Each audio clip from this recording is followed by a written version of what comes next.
What's going on, ladies and gentlemen? Welcome to another episode, the first episode of GW Recap of the 25-26 season. I'm your host, Carter Dudley.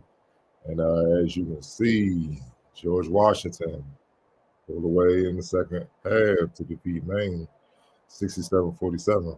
They were led by reserve center Luke Hunger, posted a game high 15 points and 7 rebounds, 3 assists.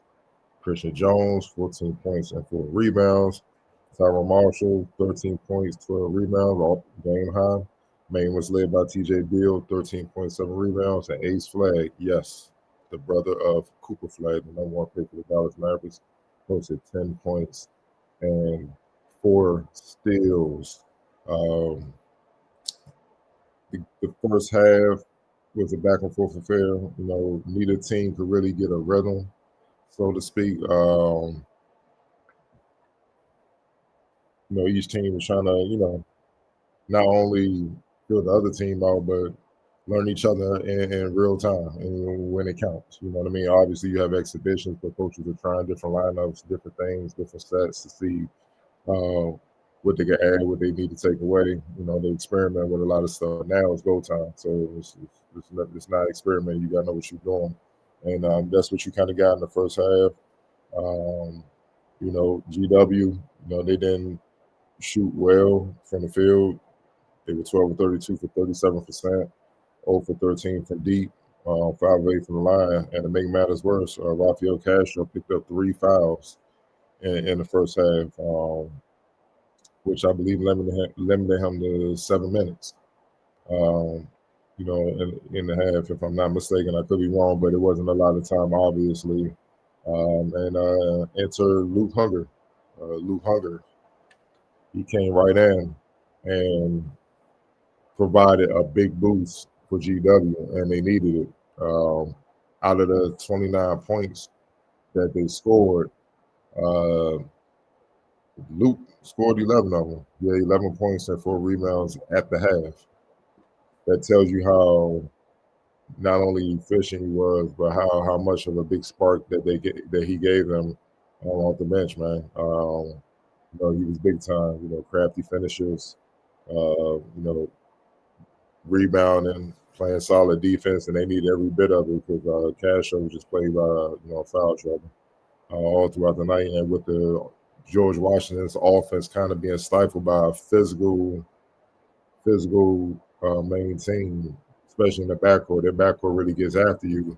It disrupted the rhythm where Christian Jones and Archery and those guys and Dinkins, they really couldn't didn't have much time to try to orchestrate things and try to get down here and create things because of the pressure, Maine's guards, man.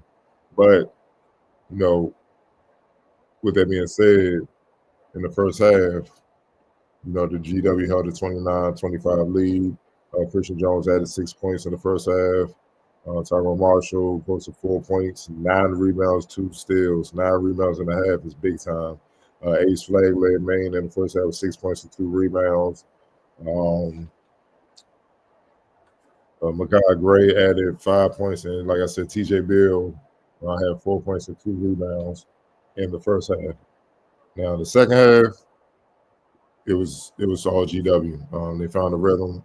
Castro picked up a 4th foul early, and then came back in the game, and he made enough of an impact, to help keep the momentum going. But the momentum was led by Tyrone Marshall and Christian Jones joining the mix with Hunger. Hunger, had 11 points. He finished with 15 and he scored 4 points.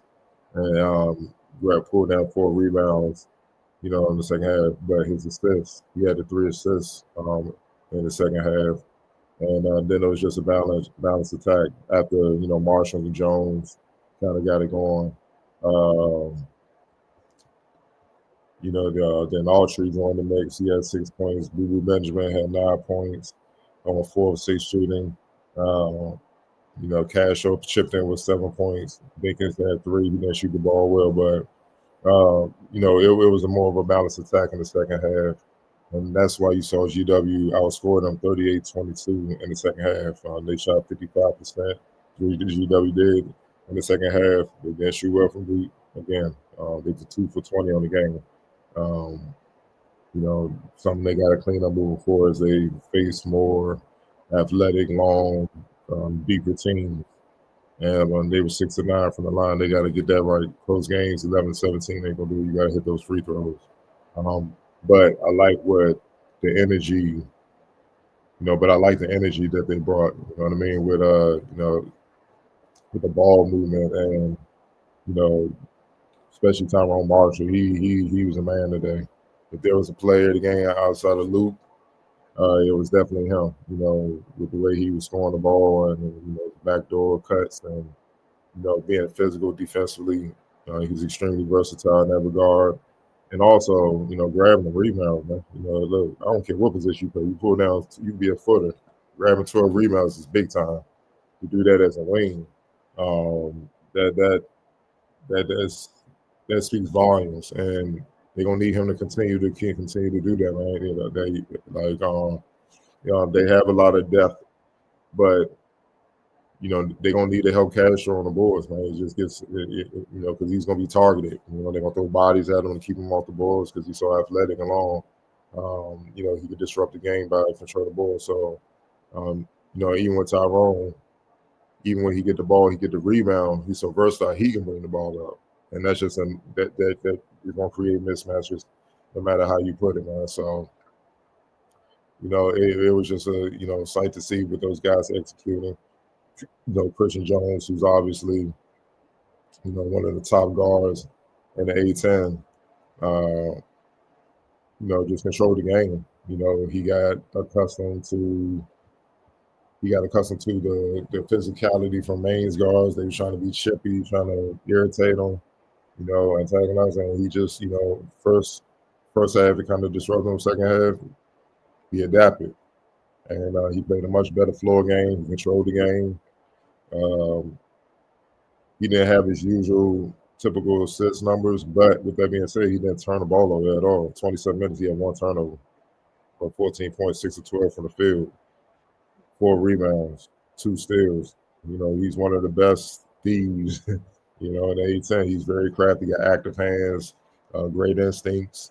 He knows if you make a mistake with the ball, it's his. I don't care how good of a ball handler you are, but be very careful around Christian Jones.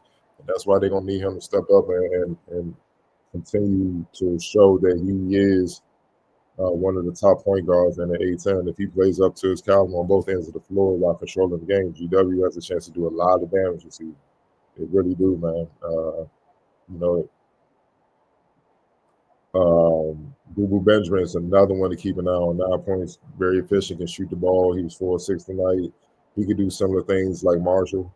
He just didn't do it, tonight as far as the rebounds and stuff like that. But he can hit shots from all 3 levels. He can rebound. He can defend as well, man. So, Trey Arch, you can't forget about him.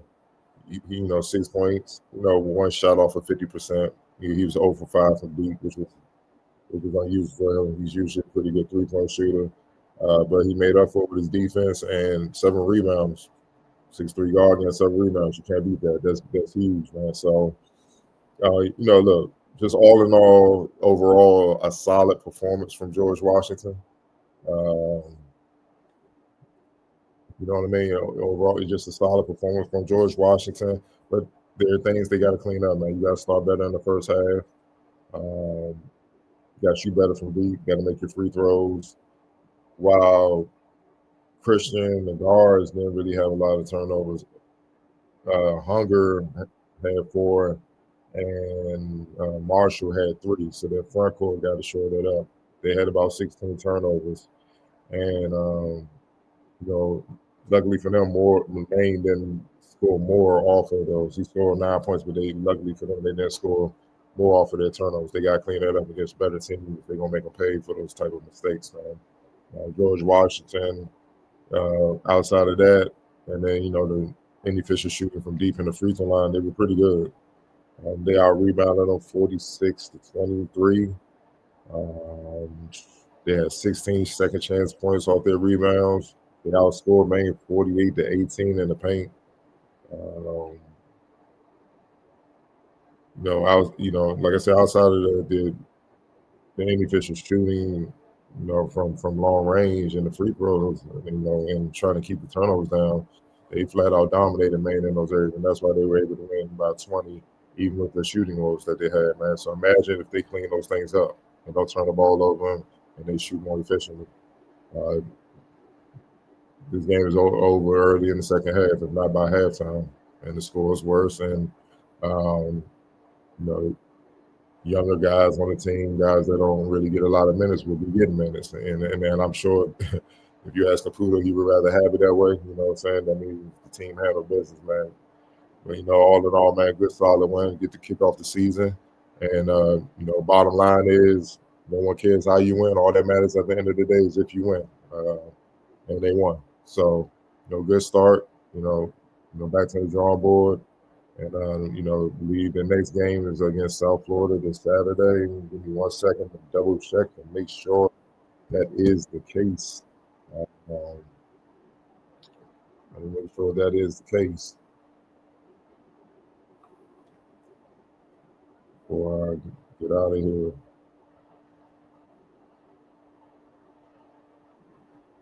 I believe yes, it is. I was right. Saturday, 1:30. They played South Florida, who won their home opener, their season opener as well. They played them up in Connecticut. So formidable foes already won. They got to go back to the drawing board. Like I said, they got to be more efficient. Shoot the ball, limit the mistakes, and hit their free throws, man. Because against more talented teams, again, you're not going to be able to get away with those type of mistakes, man. So, with that being said, I'm your host, Carter Dudley. I appreciate you guys for joining me again. GW, it's their first win of the season by defeating Maine 67-47. Be back here with another episode of GW Recap very soon. Have a good night.